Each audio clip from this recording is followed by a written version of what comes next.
Hello, everyone. My name is Bryce. I am Scratch on the C Sharp Discord. Oh, oh, I see. Yeah, hi everyone. My name's Bryce Walther. I go by Scratch on the C Sharp Discord. Today I am going to be talking about dependency injection, and not just about how to use it, but how it actually works under the hood. Because I know that was pretty confusing to me when I was first starting out. So here's a bit about me. My name's Bryce Walther. I go by Scratch on Discord. I work at AWS, but I'm not representing my employer here today. Um, at work, I work in Java, but by heart, I'm still a C Sharp programmer. Uh, and I like saying Java by day, C Sharp by night. I have about 5 years of professional experience.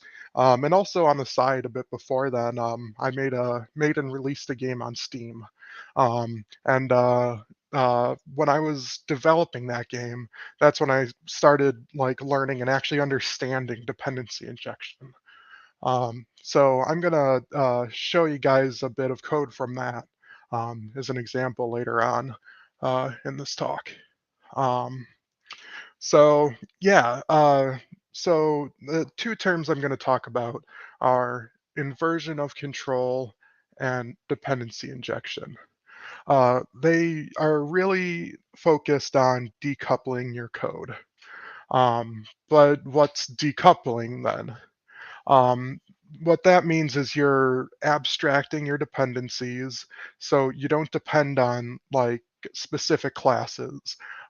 Instead, you get passed in what you want to depend on. And what that lets you do is it reduces the need to change classes in response to changing code somewhere else in your class. At my first job or second job, we had I wanted to do some refactoring, but the code was really tightly coupled. And what that meant is that I wanted to update the code in one place, I would have to update everywhere that that was called. And oh my gosh, that was so frustrating. There was so much work to do just to make small changes, and it had to touch every part of the code base. It was so frustrating for me. And that's where I started to understand and appreciate coupling and how to decouple your code. Another huge part of this is that it makes testing really easy. When you have your dependencies abstracted, you can test just the code of that module without having to bring in tons of dependencies, without having to like worry about how it'll like call to the database or something. That's actually a great example. At my the second job, we would have code modules that would call to the database. And the problem is that was hidden inside of it. If we wanted to test that module, then it would end up hitting the database. And it was so hard to work around that, to not, because we don't want to hit the database when we're testing. We want to be able to like mock it out so we can use test data. Um, so decoupling is about breaking that dependency, that hard dependency, and the term I really like is introducing a seam. A seam is an abstraction where you can swap out the implementation really easily. So what that means is with testing, you can swap in a stub, which is implementation that just does nothing, just returns null if you call stuff on it.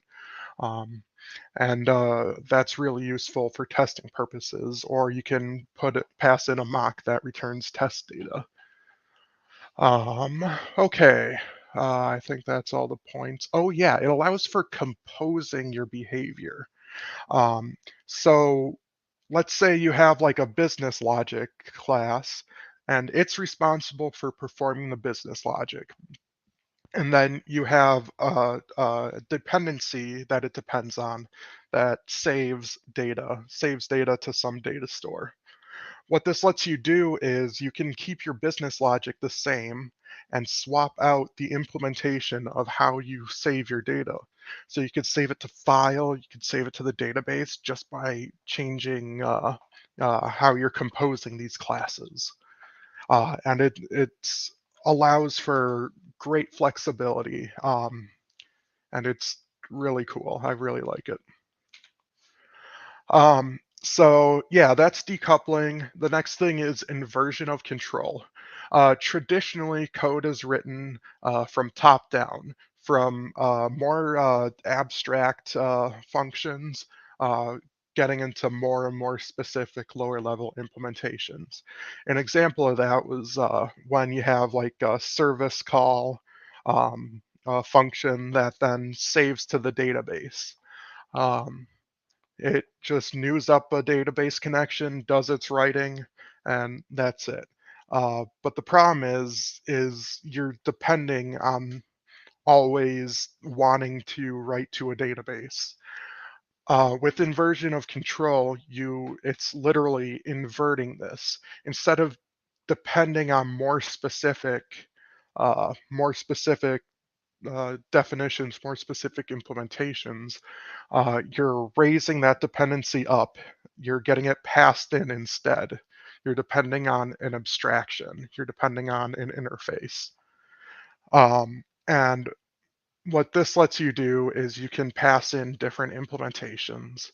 Um, and what you end up with is as you keep raising these dependencies up higher and higher in your call stack, you end up with a single root at the entry point of your program where all of the composition is defined. This is called the composition root.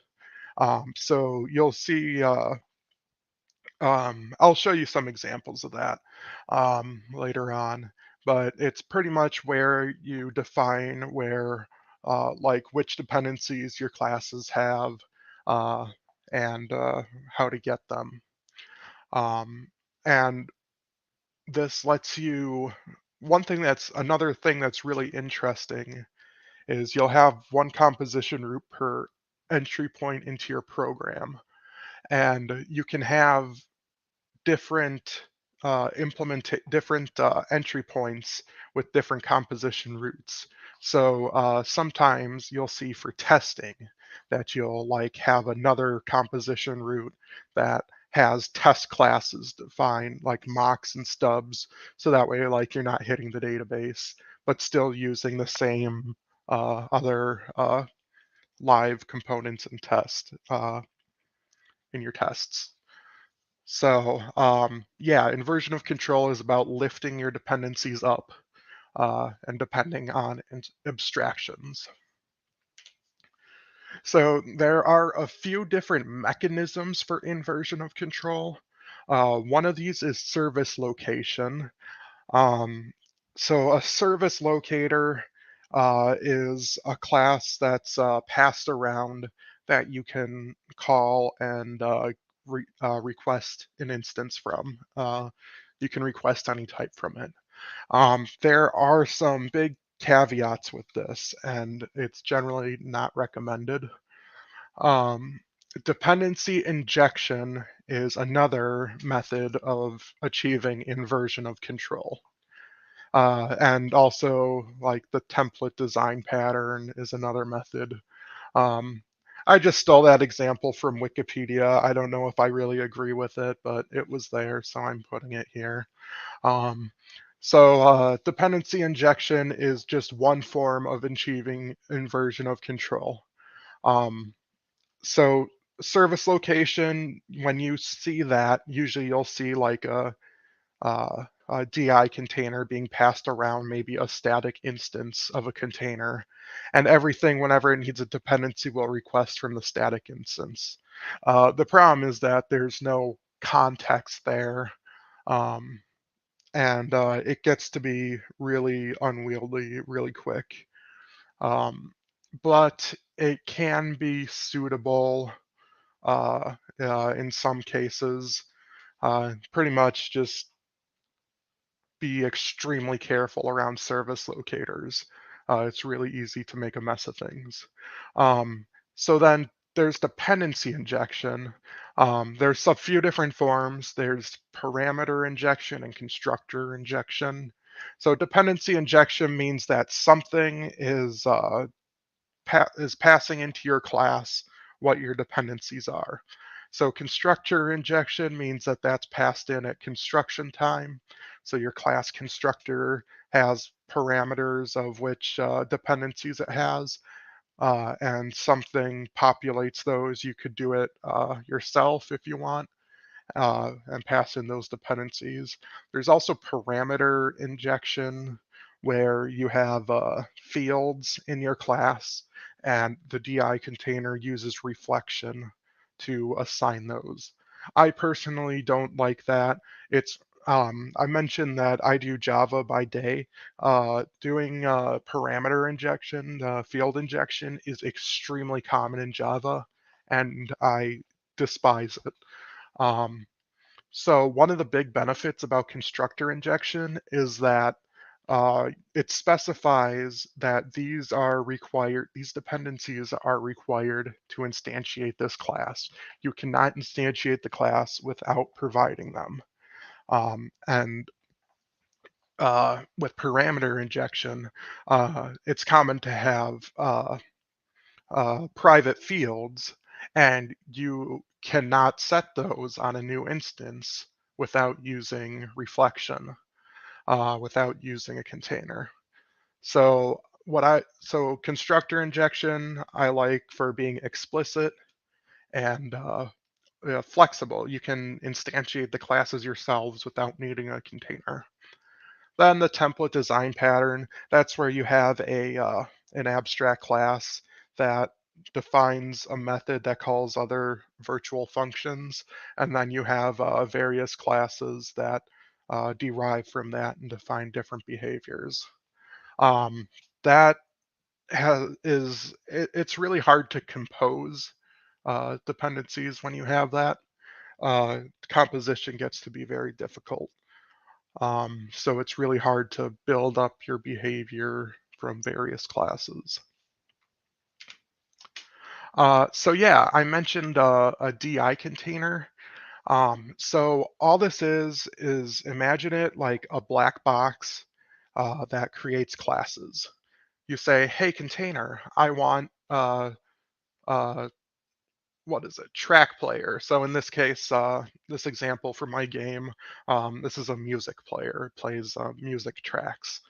Um, so I say, hey, I want a track player to this box, to this container.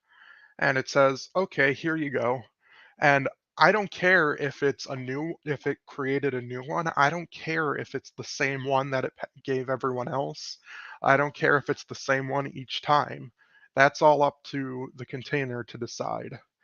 Um, so this is the composition root of your code, and it you configure it, say, hey, when I ask for this interface, give me this type of class. And what's cool is you can tell it to do different things. You can say, always give me the same class, register it as a singleton, or you can say, use it as transient and say, give me a new instance each time. And that's totally transparent to the code. Um, if you have a module and it's newing up a dependency inside of it, you're always getting the same instance, and you no longer can pass uh, uh, dependencies, the same instance of a dependency between them. That was a common issue I had at my second job, that they would new up a dependency. Um, so there would be a new instance of a dependency each time you called a function, but I ended up making a change that needed to preserve state between them. And it ended up being a mess. What I had to do was invert the control of that dependency and get it passed into the class. So I needed to raise up the control, invert the control. until I could compose this and reuse the same instance between these two new dependencies. Um, so one thing that's really cool about the DI container is that if you're resolving a track player and track player has its own dependencies, it will recursively resolve those. So if the track player depends on player data and player data depends on the current level and whatever, it will go through and resolve all those according to the rules that you defined. Um, and it allows for you to really expressively define these classes without having to like manually go through and wire them up, which I'll show you an example of in a bit. Um, Usually you'll have one container, a single container at the root, at the entry point of your application. And usually you'll resolve a high-level class, an abstract, or a very high-level class and invoke a method on it. So like you would call it resolve like your service and call the .run method. Or sometimes a framework can resolve classes from it. Um, yeah, so an example is with ASP.NET. With .NET Core, with ASP.NET Core, it resolves your controllers from your DI container, and it will automatically inject the dependencies in it. So you aren't manually calling resolve in there. You aren't yourself asking for the instances from the container. The framework is handling that for you. But what's really nice is you can define your dependencies, like maybe a repository as a dependency of your service. Just add that as a method param or as a constructor parameter, and the container will handle populating that for you. And then once again, you don't care if it's a new one, you don't care if it's reusing the same one, you don't care if it's a mock. Uh, and the implementation of it can change on you and you don't care. Uh, and that's a really powerful thing. So are containers magic? No. I want to really reiterate this because I thought that I was really confused by them at first and thought I had no idea what was going on. But I want to make it clear that you can do everything without containers. It's just can be a lot of work. You need to instantiate your dependencies first, like the lowest level dependencies, and then pass them in and make sure that like if you're reusing instances between different classes that you're doing that right. Um, and it can just be a pain. So yeah, where are containers used? When making your own apps, it's common to have, um, I know .NET has the generic host builder now. That's a great way to implement services. We use that in the modic spot for the C# server, for the C# Discord. Um, and that's a great way to decouple dependencies and have a seam for testing so we can test just the business logic on its own without having to worry about like saving to a database. We can just test that it's calling the right methods uh, or passing the right data that we expect. And then some frameworks use containers, like I mentioned, ASP.NET, uh, MVC, and whatnot. Will use containers. That there's the Microsoft extensions and dependency injection package, and that's a common abstraction for DI containers, and that's what the MVC uses. Um, and that's an abstraction layer in front of whatever DI container you want to use. So it can be backed by either there's a Microsoft Extensions Dependency Injection container implementation, or you can use something like AutoFac or um, I can't remember what else. Those are the main ones. Um, but there's also Java Spring heavily uses dependency injection. And like one thing I want to sort of touch on is that this is a common pattern between languages, between uh, like various very different languages. You'll see the same kind of pattern used. So it's really interesting that stuff you learn for Microsoft Extensions Dependency Injection translates pretty cleanly to using Spring in Java. Um, so it pretty much comes down to all the same concepts, just different syntax on how you implement it. Um, so I think that's it for the slides. So next I'm going to go to my code. And so here we have some tests that are for the music player in the game I made. So here's an example. So this is a Unity game. So the DI framework I'm using is called Zenject. That's the library I'm using.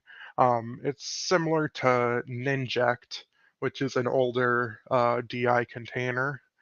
Um, but what I want to show is a few tests here that progressively get more complex as more dependencies get added. So be, because of just how Unity works, these Zenjects have a construct method. Um, and usually I would use the constructor injection directly, but instead I need to use a construct method here. But you can think of this as the constructor. So here I'm starting off with a simple music player, and I'm passing in my dependencies. So here is a mock of track player. So it's a track player that just doesn't do anything, just returns null to any functions. I'm passing in a new playlist and a new play next song signal, which is like an event. So yeah, if you're doing that, you don't really need a container for it. You're just instantiating your dependencies and passing them in. There's nothing too complicated about it. But what about when you want to start reusing dependencies? What if you have two music players that you want to create? And now I want to reuse the same track player and play next song signal, but I want to have a new track playlist for each one. So that starts getting more complicated. I need to start defining my dependencies up here. I need to name them. I can't just new them up in line. I need to pass them around and keep track of them. And it's starting to get a little eh. But now, what about when your dependencies have dependencies? Um, so now, what did I add here? The music player track playlist has construct called that needs player data, that needs a default track, that needs the play next song signal. One interesting note is that the same play next song signal is reused between all of these. So this is the same instance that's getting used between these. Um, so this is starting to get a lot more complicated. So we have our playa data here that has its own dependencies. So it starts getting to be a mess. So the way I like to think of it is that I'm requesting a music player. I need a track player. Okay, that's right there. That's not too bad. I need a track playlist. That's right here. Then to create a track playlist, I need a player data. I need a default track. I need a play next song signal. Okay, and then I need a play next song signal here. And then here there's the same thing, but here I need a new music player track playlist. Oh, hey, here's a bug that I didn't even catch. This is supposed to be 2. I was uh, this using a DI container can help prevent silly mistakes like that. So this is creating a new instance of a track playlist, so a separate track playlist that's going into this music player. That's the goal, at least. Um, but it's still using the same instances of the dependencies. So the idea is that these two classes, these two track players, would have different sets of songs uh, playing in them. So what if we start using a container to simplify it? So here, this is Zenject. This is creating a DI container. Like I mentioned, this is a black box where you configure it and then you say, I want this object. So this here is the configuration, and right here is the resolving. So in the end, all I care is that I can ask the box for a music player. That's all I care about. And then to do that, it says, oh, hey, this music player, uh, that's where all these bindings come in. It tells you how to resolve stuff.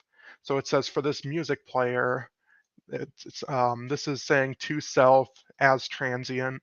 Transient means that every time you request it, you're going to get a new instance.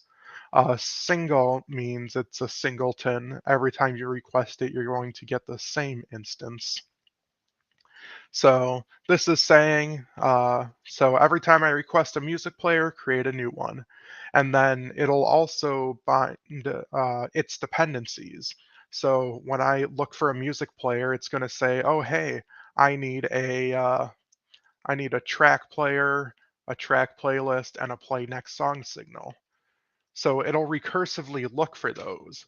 So next it'll look in the container for the track player. So here it says it's bound from a mock as transient. So a mock is just a stub. It's going to return just null. It's going to be an implementation of iTrack player that just returns null when you call anything on it. And mocks are great for testing. So this is going to just return a null track player, and that's all good. Then we're going to need a track playlist. So here it's bound to self as transient, so it's going to create a new one. For the track playlist, it's going to need player data, track data, play next song signal. So now it's going to once again recursively look in the DI container for the track data, for the play next, for the track player, and the play next song signal. So it recursively builds this object graph and uses these bindings to determine if you want to reuse an instance, if you want to use a single instance for everything. Um, Here I'm using a binding to a specific instance, which is a mock in this case. Um, oh, actually, I don't need that because I added a helper function to do that. Um, Here I'm binding the logger to a logger that doesn't do anything as single. And at the end, I am resolving these two music players that in the end have two separate uh, configurations, two different track playlist configurations. Um, so yeah, I think that's a good example of how this can clean up manually wiring up your dependencies. I like the ability to manually wire dependencies in tests. I find that I really, I find that I like to keep it simple if I can and avoid you.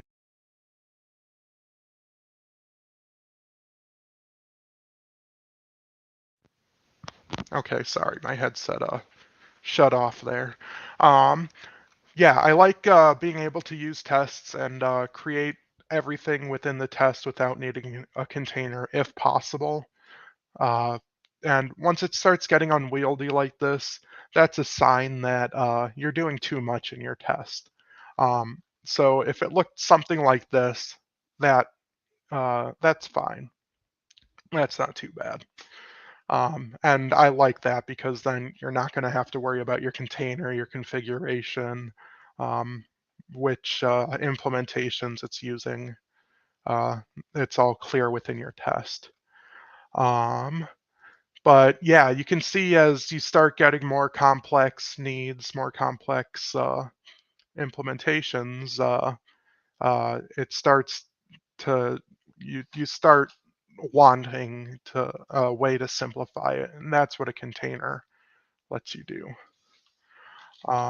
So let's look at my main installer. What's the name of it? Scene installer. So yeah, here's an example of my scene installer. So here I just define a bunch of bindings. So here I'm binding just all these things. So and it ends up being that there's some classes. Oh yeah, here's dev cheat win level button. That's a great thing to bind. Um, so yeah, so binding interfaces on these various adapters and classes. You can do some really complex stuff. Like here's some conditional bindings where I'm uh, uh, where I only want to use this when another class is bound because that class is optional. Um, and here's like a factory method where I'm binding it to another, resolving another dependency and then getting a property on that. Um, you can name your bindings. So if you have if you have multiple bindings of the same type, you can use an ID to specify which one you want. Um, and it pretty much there's just so much flexibility with it, and it just all comes down to configuration of how you wire this up, and um, it's pretty amazing. One of the points that really stood out to me when I was working on this game was actually with that music player. Um, it was I had I was so a common practice in video game development and actually any code development is using static classes, static instances, static singletons, where you can only have one instance of the class, and you'll have like game scene manager dot instance dot do something, and that's a tightly coupled dependency because you can't swap that out with anything else. And you'll get to a point where you want to test the method that's using that, but now you have to have a game scene manager in place. If you want to mock that out, you have to swap that out, that instance out, and it's just a huge mess. If instead you invert the control and pass the game scene manager into the class, you can now pass in a mock that does a stub that does nothing, a mock that returns whatever value you want. Um, what happened was I had a sound player. Let's see if I can find it. Uh, Play sound. That's yeah, sound effects player. And that has an audio source that gets passed into it. I didn't think at first that I would ever need more than one audio source. I figured, oh yeah, I'll just write to one audio channel, play the music on one audio channel always. And it started out as that case where, let's see if I can find my bindings for it. Um,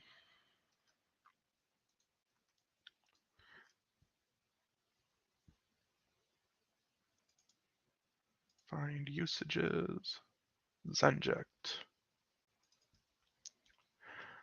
So here I'm binding different audio sources. So it started as just a singleton audio source instance. And using a static singleton in that case would have the same effect, but the problem is it locks you into that and doesn't let you change. What I ended up doing was with this audio source, I swapped it out. So now I have two audio sources. I have one for the music and one for the sound effects. And I can use this to have sound effects. So one audio source is injected into the sound effects player, and another audio source is injected into everything else. And having that flexibility, the ability to like change from a singleton instance to passing in multiple various different instances or different implementations is extremely powerful. Um, so yeah, I think that's about all I have to rant about. Um, I guess I will check to see what questions there are.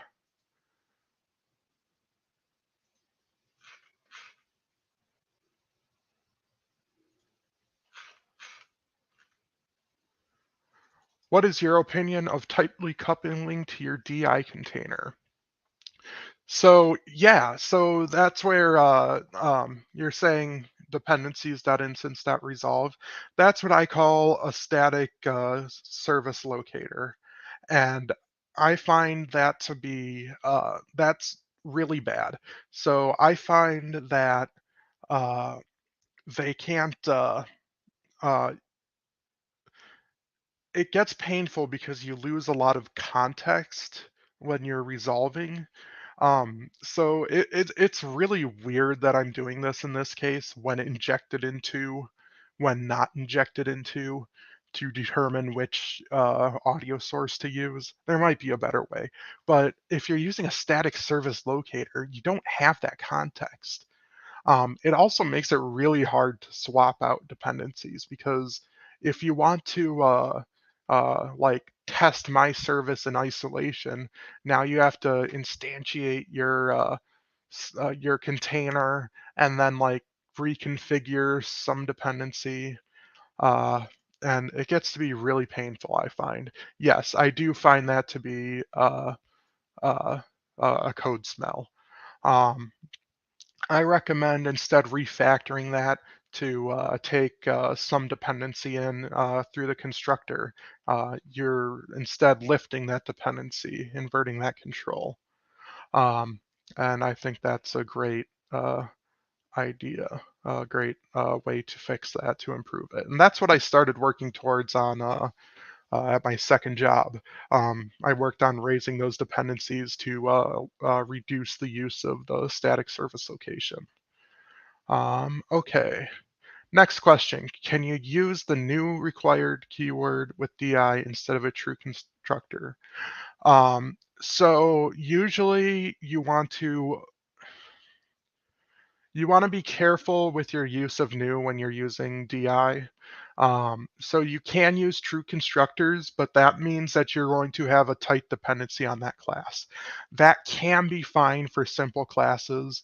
Um, Stuff like data classes that are only containing properties are uh, a good thing to new up if you need it, um, instead of a true constructor. But yeah, for anything more complicated that you need dependencies passed into, or even more importantly, if those dependencies are going to have dependencies or might eventually have dependencies, you want to be resolving it through DI, getting it passed in. Are there people who actually like service location? Um, right. You said my hatred of it burns with the heat of 1,000 suns. I agree with that. I think the reason for it is that it's more intuitive for people to figure out on their own. Um, and it ends up being really common, like a really common implementation, I find. Um, I feel like using DI requires a bit more understanding, a bit more diligence.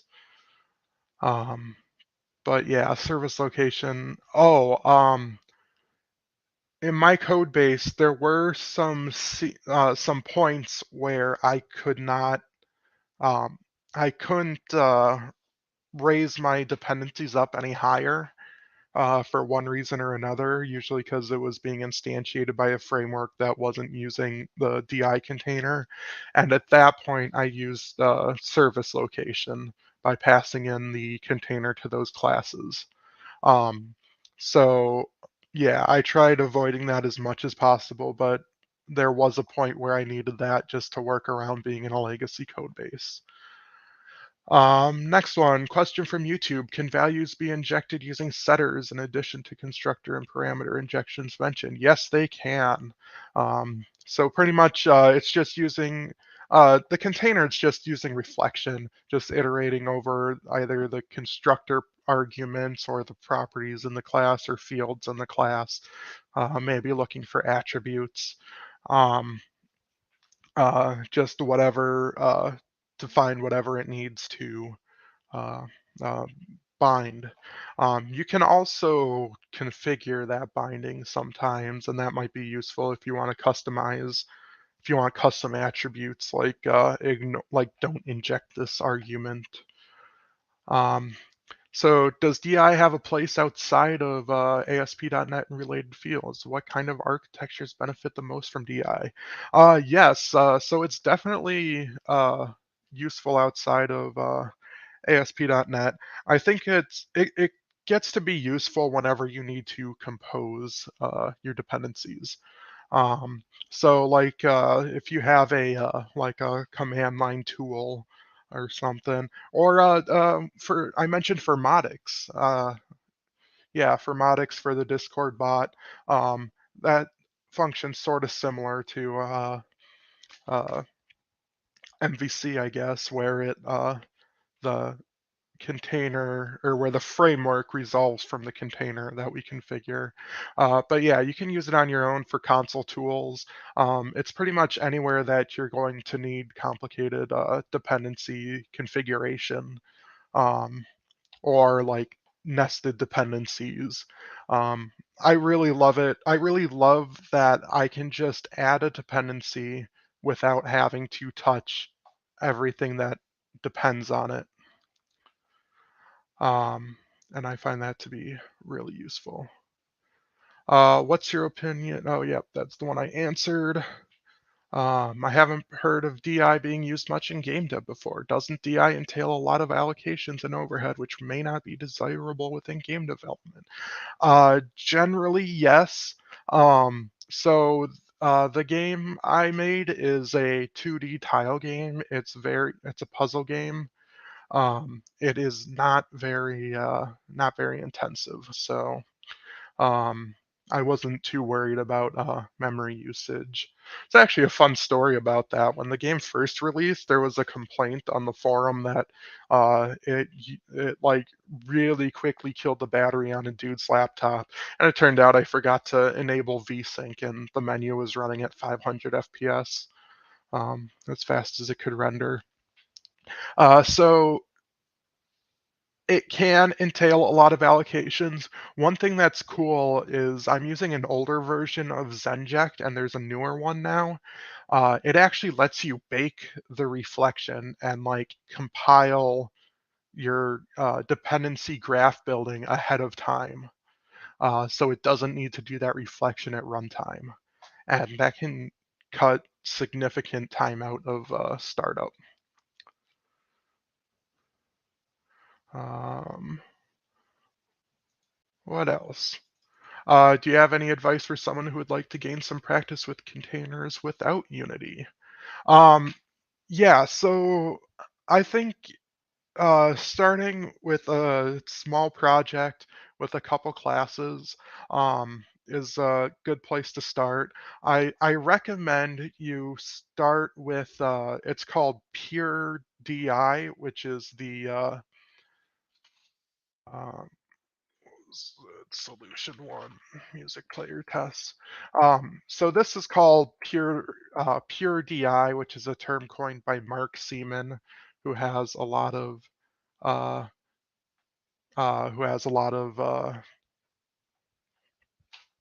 blog posts on dependency injections and such. Um, he does a lot of. He wrote a book on it too. He calls this pure DI, where you're implementing this in code. Um, so one comment I wanted to make too that reminds me of. Okay, actually, here, let me finish this. So advice for starting out. I recommend you start with a small project with a few classes, a few dependencies between each other, and use pure DI to compose it.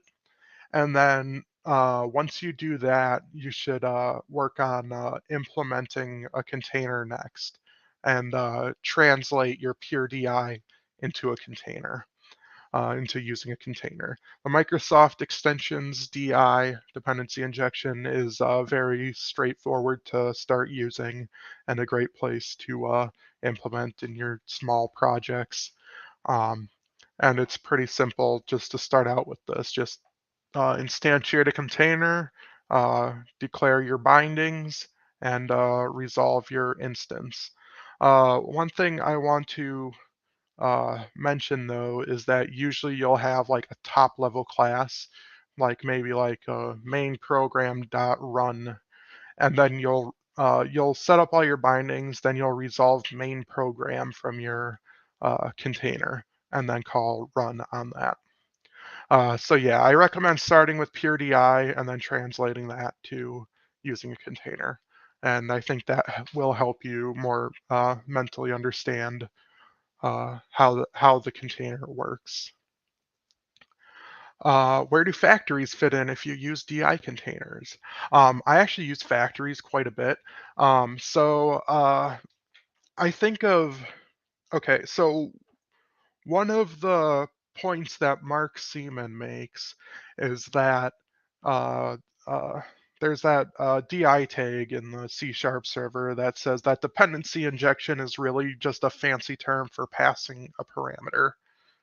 Um, yes, but I think there's a lot more philosophy on it, about it, about like lifting your dependencies. You want them to find high up in the call stack.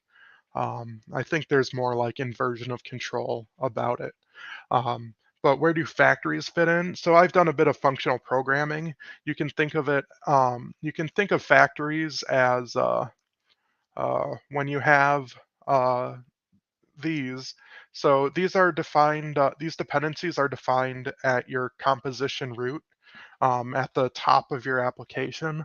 The problem is sometimes you need something defined at runtime. So maybe um, uh, I have some tile stuff that needs to create tiles at runtime. So what I think of it as partial application uh, of dependencies on a class. So let's say I wanted a music player factory that always had the same track player and play next song signal. I could make a factory that does those and gets the track playlist at runtime. So factories are great when you want to use DI to resolve some of the parameters, but get provided other parameters, other arguments, other dependencies at runtime. Um, is there really 30 minutes allocated for Q&A? No, I just have no concept of timing my talks. Um,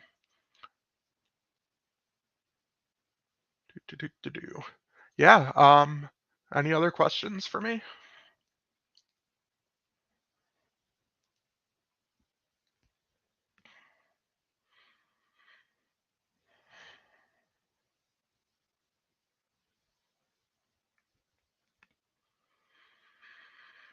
Any mention on I options to solve primitive types in a constructor? I do not have very strong opinions on it. When I was working last in my .NET job, um, we were on .NET Framework, or well, I should say we weren't using I options. What I see in my day job in Java land is that we will bind instances. We will bind primitives with IDs and then resolve that. Um, so that's what we do. I don't know if it's good or bad. I don't really know how it compares to iOptions and iOption snapshot. So I don't have a good answer for that.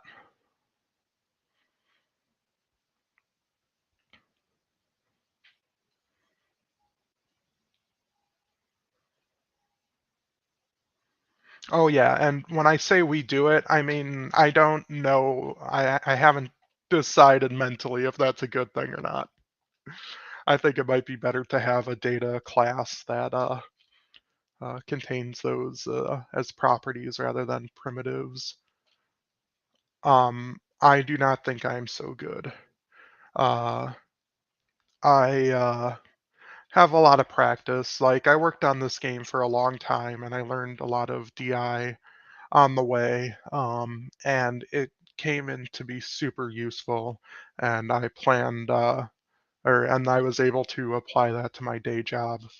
Um, why am I so good? I just like programming. I like learning, um, and I like being able to write good code. Any mentions of I configuration? Nope, I haven't used it very much.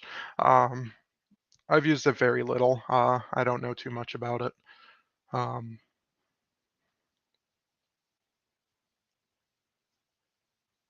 yeah, so most of my .NET experience is pretty dated, uh, pretty old .NET framework stuff. But I mean, a lot of the techniques translate. Just the syntax changes a bit over time.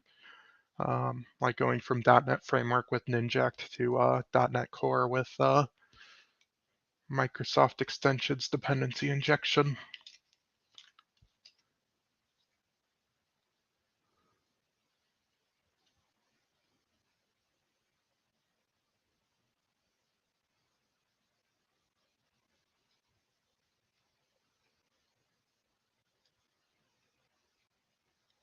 Yeah, I'll need to look in a bit more into I configuration and I option.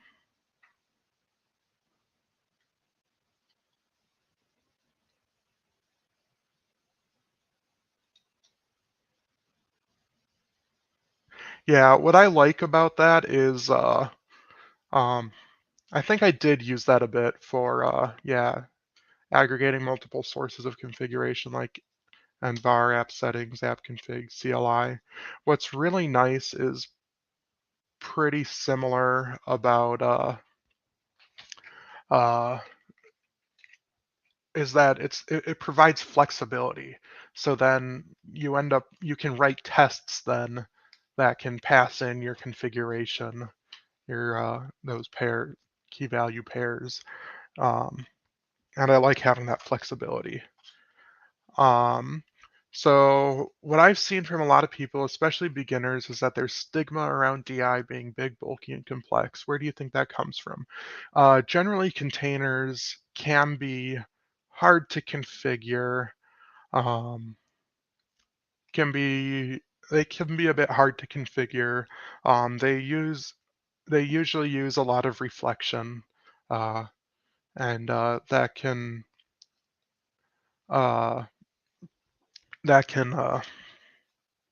affect performance. That sort of answers the next question by Kohai. Is there any performance impact by using DI? So when you raise your dependencies, your composition root, everything up to the top of your application, to the entry point, All that performance impact, all that reflection is just done at the startup of your program. So yes, you'll see a bit of a startup delay if you're using reflection to scan for everything to register your bindings. Like I mentioned, it's possible with some containers to pre-compute that, which is really cool. But yes, you'll notice the performance impact, but only at runtime or only at the startup time. How does a DI container like Microsoft's handle disposable services, if at all?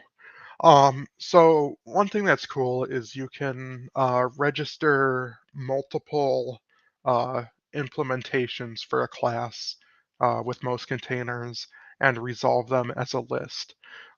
So what you do is you bind your class to iDisposable, and then something else later on can say, ask the container for a list of iDisposables and just call dispose on them. If you use Microsoft's generic host, um, which is a framework for services, for providing services as like a DI concept that have a lifetime of of creation and ending. When you call when you use that generic host and call end host or something on it, it'll call dispose on that. But otherwise, if you're otherwise yeah, you need to make sure that your container configuration handles it properly. Sometimes you need to make sure that that the instance is bound to that class that you have iDisposable bound. Yeah, I recommend checking the documentation for your container.